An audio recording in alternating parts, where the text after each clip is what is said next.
Hello everybody and welcome to round 8 of the 2022 GP4 F2 Offline Championship.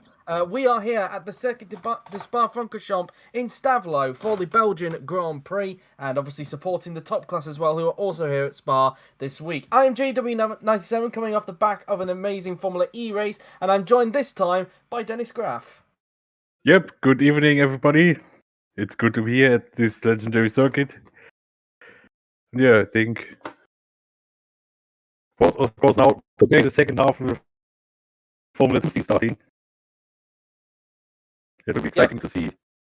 Yes, indeed, and We will see. it'll be interesting indeed, because usually this track, especially in qualifying, can be very, very interesting, especially at the start of a race.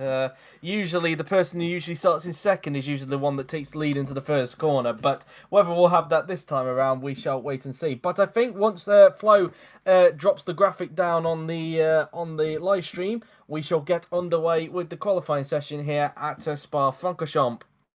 So, that's that really. He's now got the graphic down. As you can see, no rain expected. There is rain after the session, of course, but it shouldn't affect this 30-minute qualifying session. So I think without further ado, let us get going with the 8th qualifying session of the 2022 F2 season. And last week at the Nürburgring, Dennis, well, it's safe to say that it was front wings galore, really, mainly due to some high curbs, really. But in the end, it saw Andrei Sazonov take the victory at the Nürburgring. A little bit of a cheeky pass he did on Hento Sinonom to get that, but in the end, he just had incredible pace compared to Hento, and well, he was just on fire at the Nürburgring.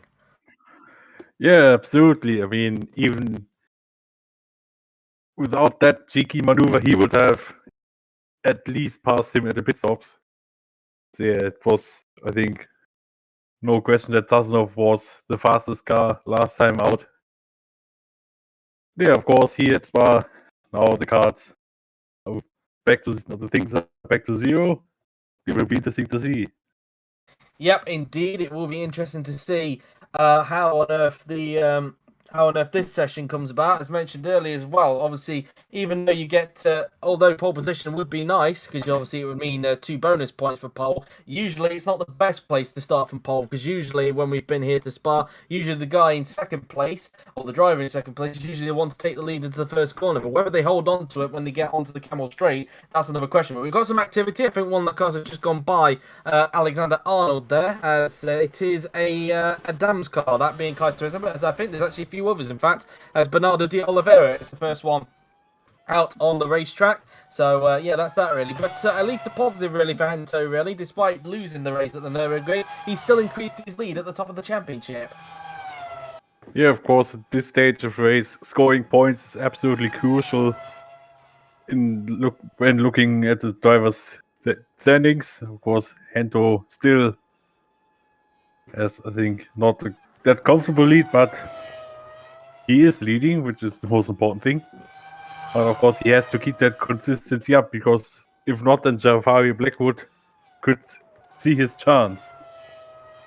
Yep, indeed. As coming into this as well, Hento leads the championship ahead of Blackwood by 11 points, and a further 3 points ahead of Andrei Sazonov, who, thanks to his victory at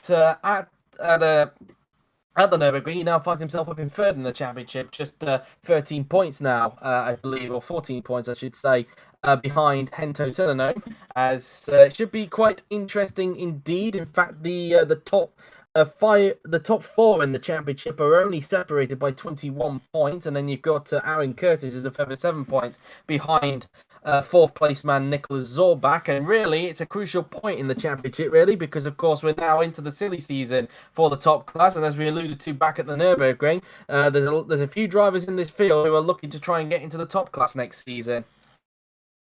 Yep, indeed. Of course, whoever did sign up, who is it for, like Sinome, and I would say also Blackwood, have good cards, but of course it will be hard because they have stiff competition. Yeah, now the first laps are starting. Yep, indeed, as de Oliveira makes his way through La Source now then. Luckily, there's no traffic around because it is quite a long track. It's the longest track on the calendar, unless one of the voted tracks or the wild tracks exceeds the 7.004 kilometre length of the Circuit Spa-Francorchamps, but we'll obviously wait and see on that one, as de Oliveira now makes his way down the Camel Straight. As now we can see what his first sector is going to look like, because he's already coming up to the end of the first sector. The first sector is usually not one to read into too much, really, because it's only really a straight and only really one braking zone, really. But it's a 32.386 for De Oliveira in the first sector there in the ART. As he comes around Lecom now then, as he now makes his way down towards turn number 8 on the track. Very easy to understeer on the exit of this corner. Bruxelles, this corner is called. Now into the Jackie X corner. People used to refer to it as the no-name corner, or the corner with no name, but over the last few seasons it has recently got a name, the Jackie X corner as it's known. Now through into Pouon now then, as he now goes around this double left-hander before making his way towards turns 14 and 15 of La Fagna.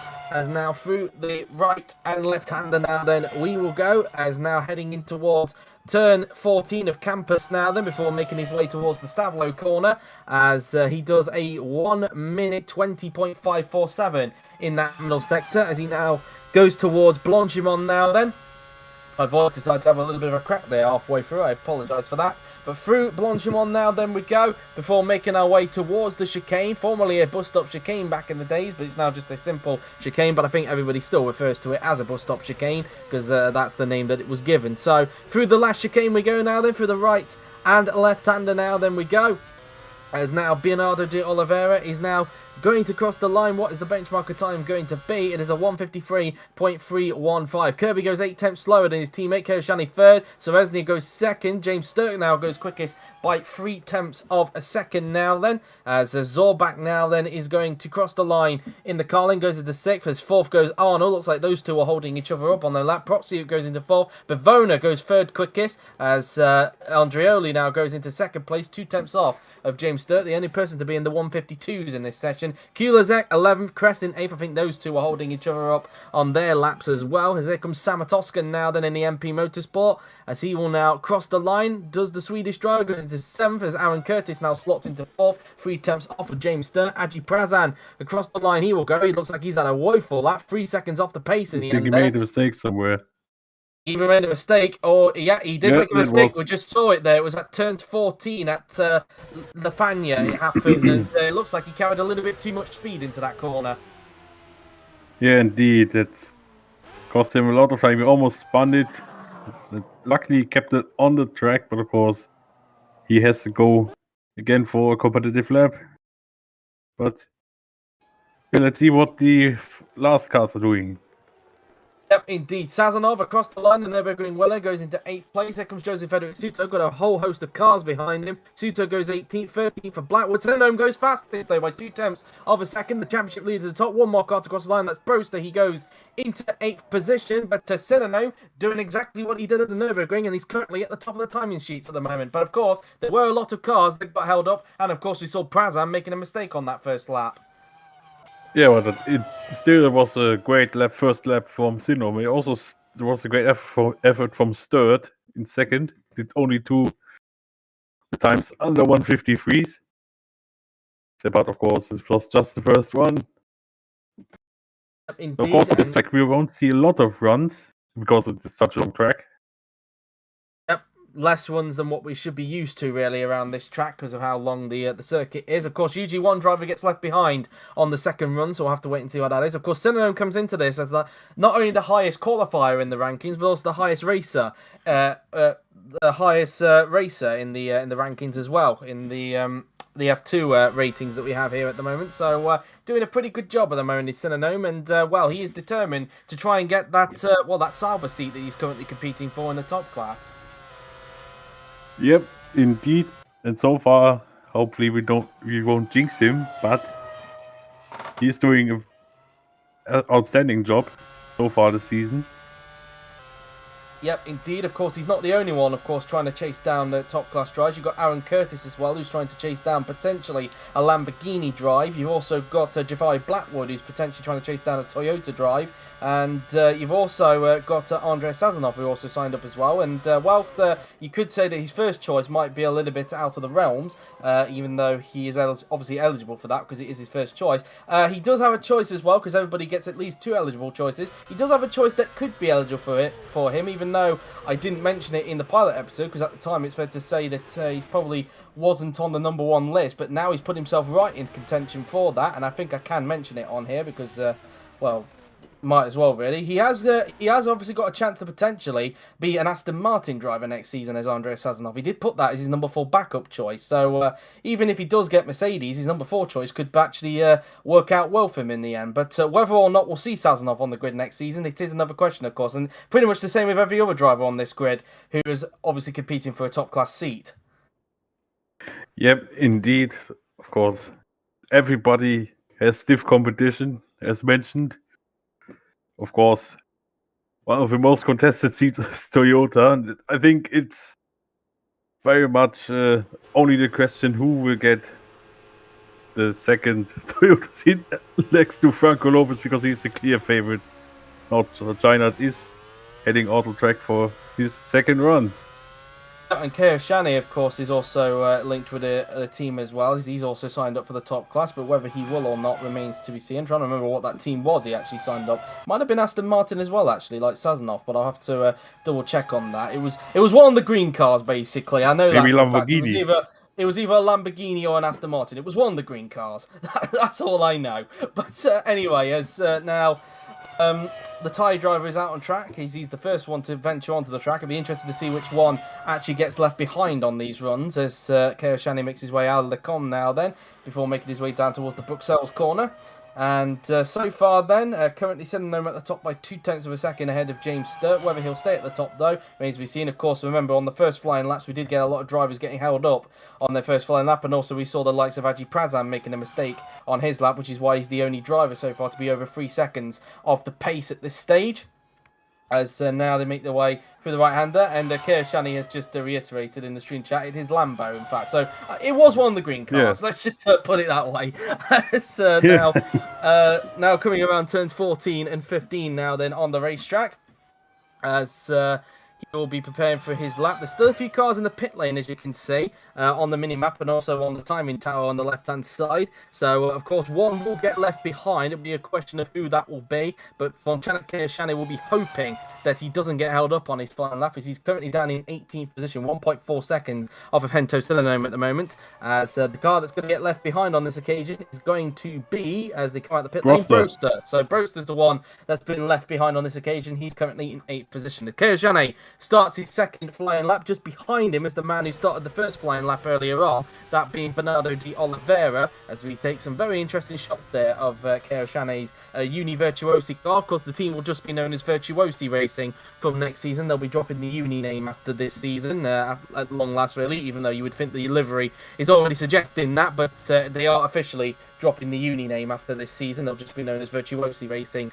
next season, as Keoshane now then making his way down the Camel Straight, as he'll now come up towards the end of the first sector now then, and he is 3 thousandths off his personal best. Of course, sector 1 you don't really read too much into because it's mainly a straight. It's really sector 2 and 3 where we'll see if anybody goes up on their personal best, as we look from the nose of Keoshane's Uni Virtuosi car through into the Bruxelles corner we go, before making our way down towards the Jackie X corner. Through the left-hander we go, using quite a bit of curb on the outside before making our way down towards the double left-hander, who on a quite quick sequence of corners, a lift of acceleration through the first part, but flat through the second part as well. But it is very easy to understeer and get your right tyres hooked onto the curb on the outside and basically drag you along for the ride, essentially. Through into the Fania you go, through the right and left-hander now then, using quite a bit of curb there is the Thai driver, although he looked like he could have a flick of oversteer there, as he gets it all wrong through into turns 14 there, there's Keoshane, and as a result he finds himself, I think that says 1 tenth down on his personal best in the middle sector. I think without that mistake, I think Keoshane could have been up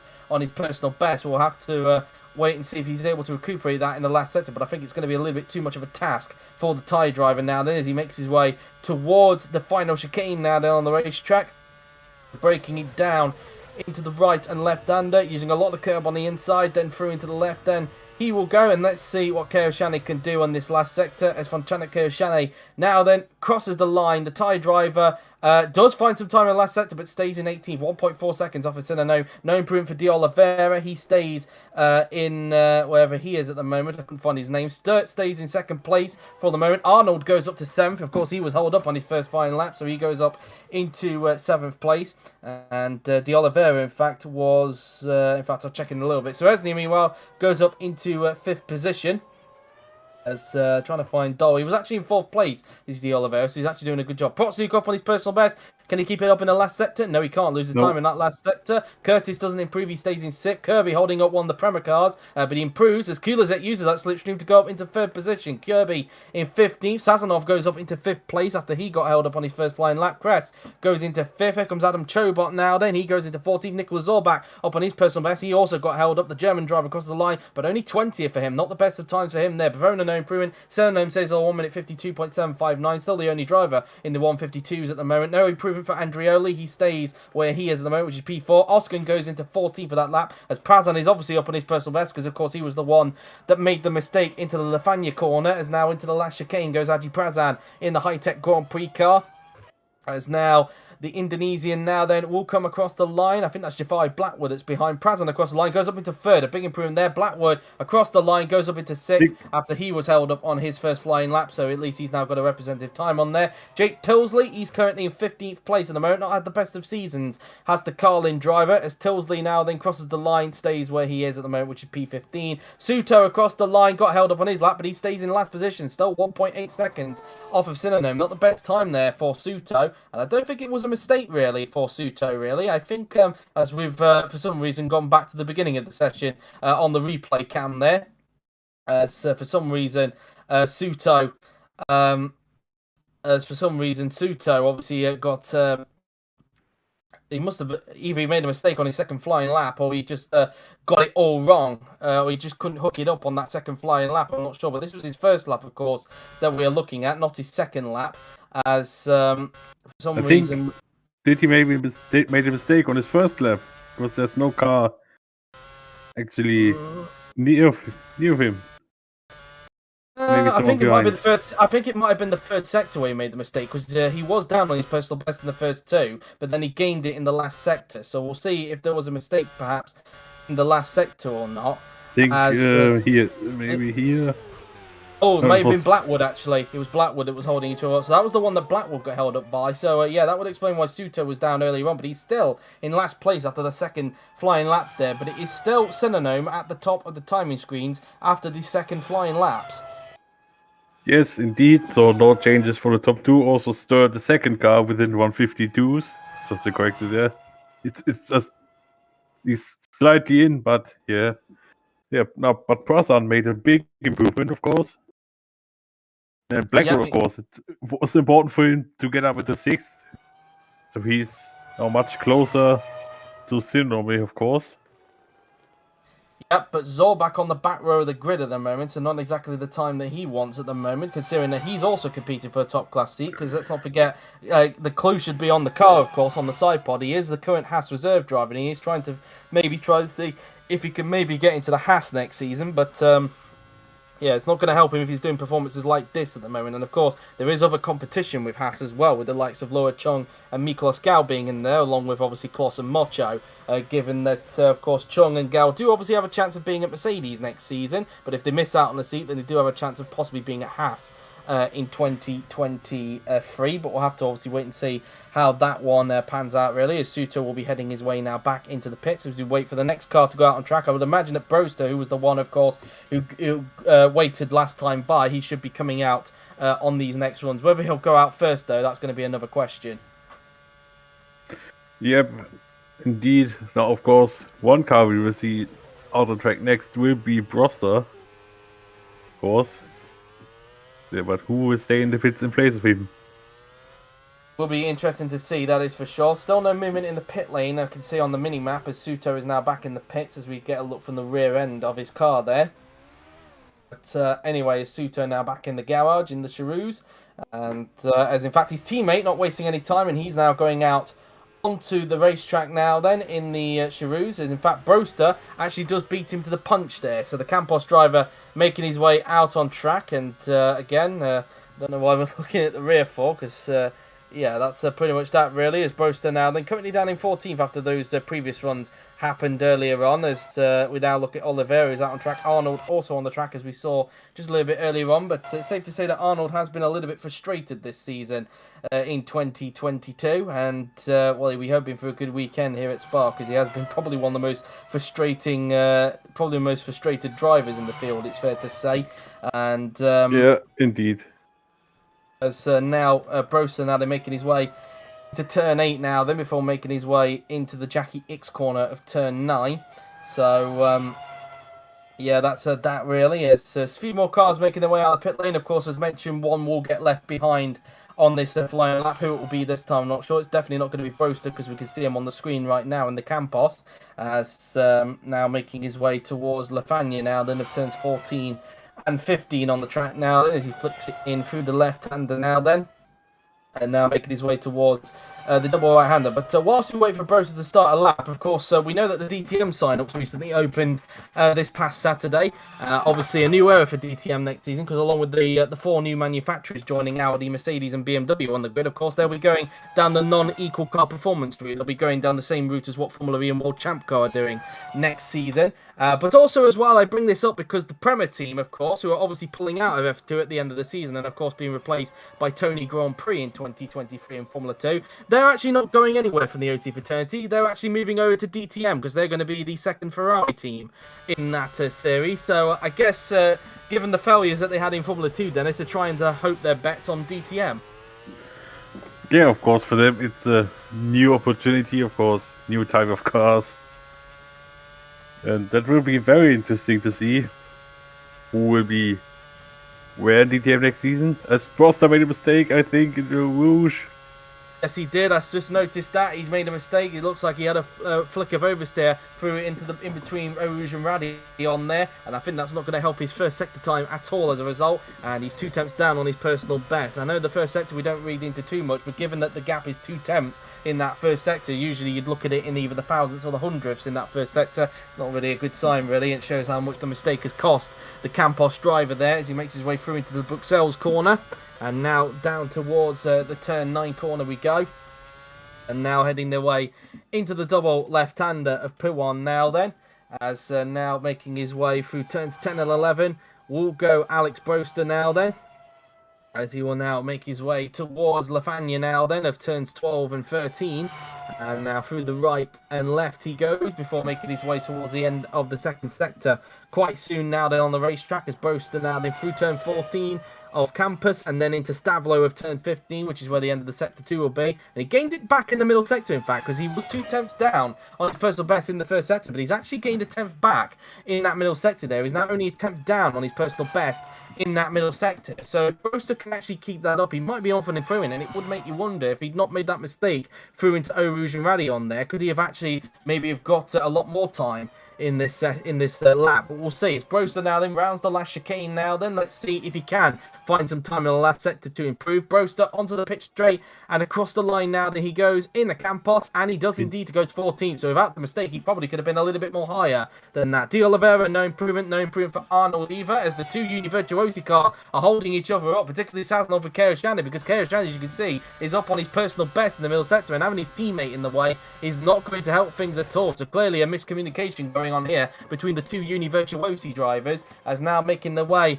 out of the final chicane now. Then we go Sazonov onto the pit straight along with Kerashani. He will get some slipstream from his teammate though down this pit straight. Sazonov across the line, no improvement. Kerashani does improve, but only into 13th position. Kirby goes 16th for that lap. Sturt across the line, he will go, no improvement. Kai Sereznia across the line, he will go, no improvement. Agatina Bavono, who's had a tricky season so far, stays in 12th. Curtis goes into 8th position, so an improvement there for the Irishman. Silenome stays on a 152.759, still the only driver on a 1 minute 52 at the moment in this session. Sturgis as well. As across the line goes the Protsuk now then, and he goes up to 3rd. A brilliant improvement there for Ruslan Protsuk. He goes into P3 with that. That's a 3rd and 4th for the 2 high-techs. Alsken, no improvement. He stays down in, where is he at the moment? Down in fact, well, look at that. Kulizek goes fastest by 1 of a second. Oh, that was very close indeed. So Kulizek to the top, Zorbak, no improvement. Prazan, no improvement. Looks like those 2 were holding each other up. Chobot's also on an improvement. He crossed the line, but only into 18th position. Santino Andreoli, who's currently at the moment in 6th position. He's now going to cross the line. Austin down in 20th, by the way. That's who I was looking for earlier. Andreoli, no improvement. He stays in 6th. Blackwood just behind. He doesn't improve. He stays where he is at the moment, which is P7. As is that everyone? I think there are a few more cars on the lap. If you look at Jake Tilsley now, then in the car, who's 1 second off of Kulizek in that middle sector there, as they now make their way down through the double left-hander there. So now round Blanchimont we go, as Jake Tilsley now then makes his way towards the final chicane on the racetrack as he flips it in through the right and left-hander, so through the right and then into the left now then. We will go. Tilsley will now make his way onto the pit straight, and Jake Tilsley now then is going to cross the line in the Carlin, and he doesn't improve. He stays down in 19th position. I think there might have been somebody else on the lap. I might be wrong on that. I was wrong on the lap. It looks like there's nobody else on the lap. But yeah, a pretty good time there for Kulizak, and only 1,000th separating the top two at the moment. Yeah, indeed. Also, one hand for Sinome at the moment, it would take away 2 points for him. But on the other side, he would be the favorite to take the lead after Lasso's throw. But of course, let's see. Lost third. Who is the second driver, as mentioned, within 152s, as you can see here. Is being held up there. Because you said that Sinome was the only one before. Yeah, I made a mistake there. I apologise. Oh, But good. yeah. Now we have 3. Yes, indeed. So, now we do have 3 in the 152s. But as you said there, Synonym, of course, will obviously have the better run into the first corner if it were to stay like this. But, of course, he won't have the benefit of having those 2 bonus points for pole position at the moment that we go in the way. Avoid Kulizak, but we've still got over 7 minutes of the session to go. And if it could still happen in these remaining few minutes in qualifying now then. So, that's that really. And Christina pointing out there in the stream chat actually that Patel actually missed out on the 2020 pole here to Kyle Burns by 1,000th either. So a little bit of ironic, a bit of nostalgia there really. That's it's a bit ironic that we've got this again. It seems 2 seasons later. So very interesting indeed that we could be in the same scenario this time with Kulizak and Sinonome in the top 2. So yeah, we'll have to see if that remains though for the remaining 6.5 minutes of this qualifying session. Yeah, sometimes we really have some very crazy coincidences here in the OC, not just in one series, but also with some more. Yeah. Now I think the first driver was out on lap number 4. Joe Pedro Kirby is the first to lead him out onto the track this time by in the ART Grand Prix car.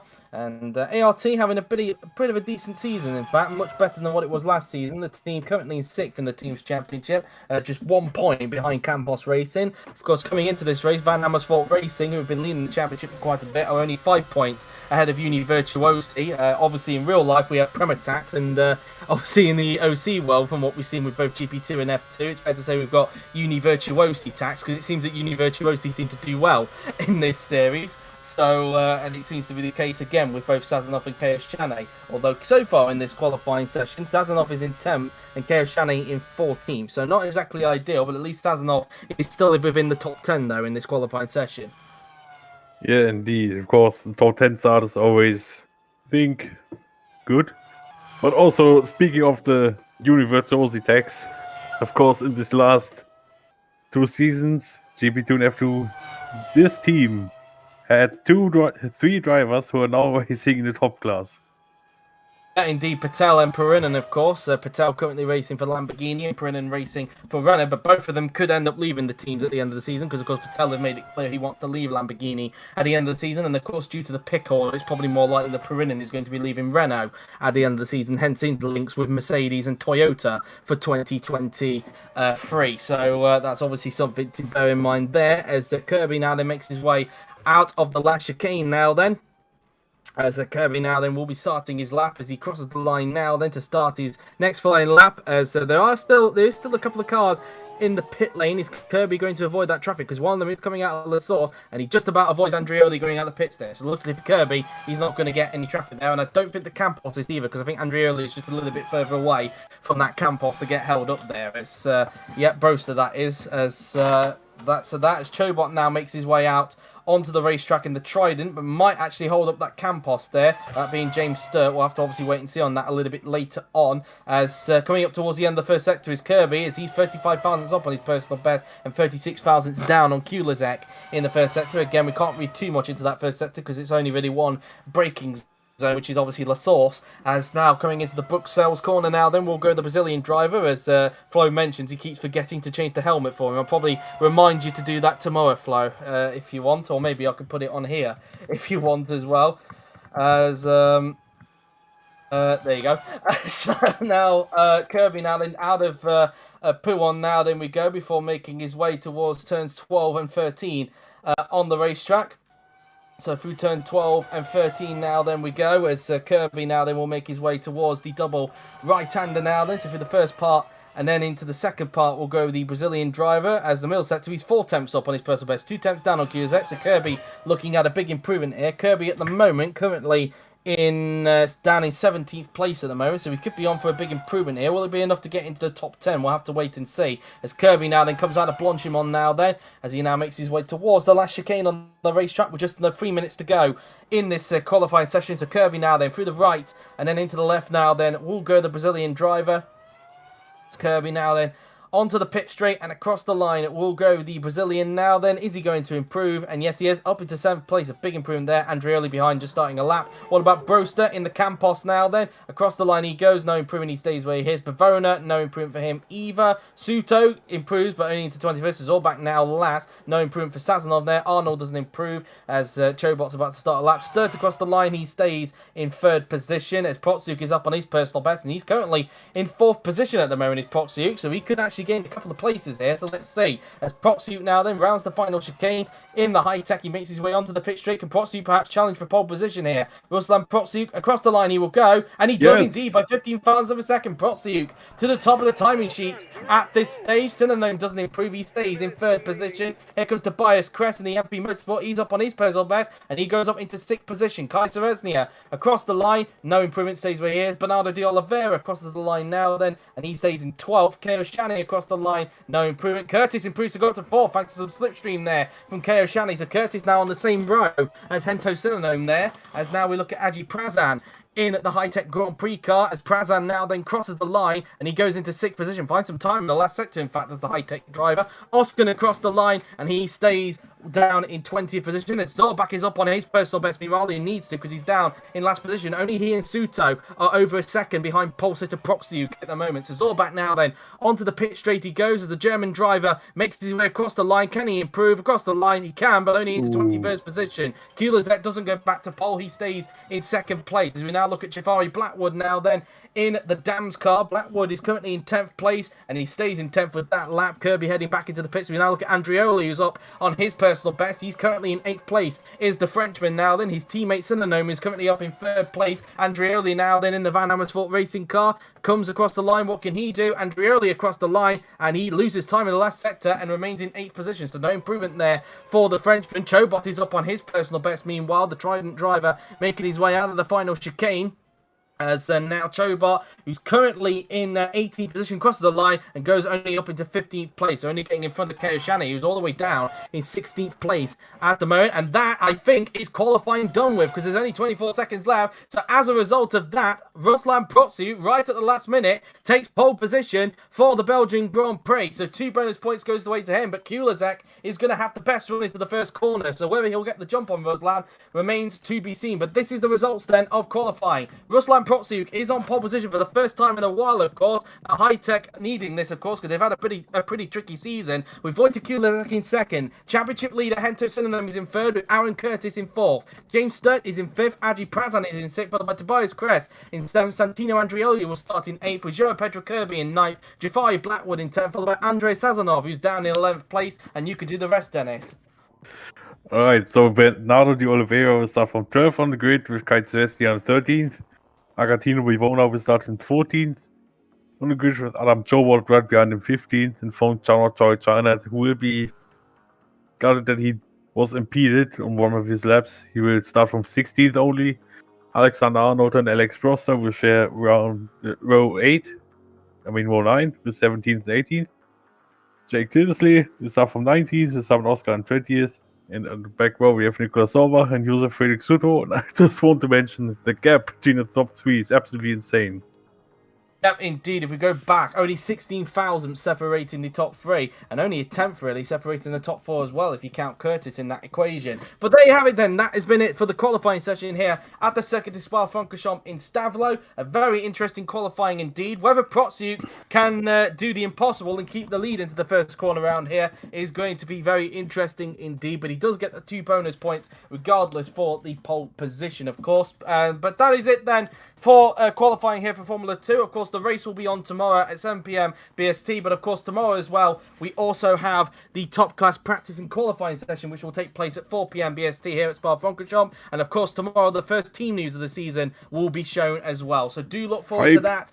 Until then, guys, that has been it. I hope you have enjoyed. So thank you all for watching. I've been JW97. He's been Dennis Graff. I shall hopefully be back tomorrow for Formula 2 at 7 p.m. BST as well. But until then, take care, and we'll see you tomorrow for the Formula 2 race. See you.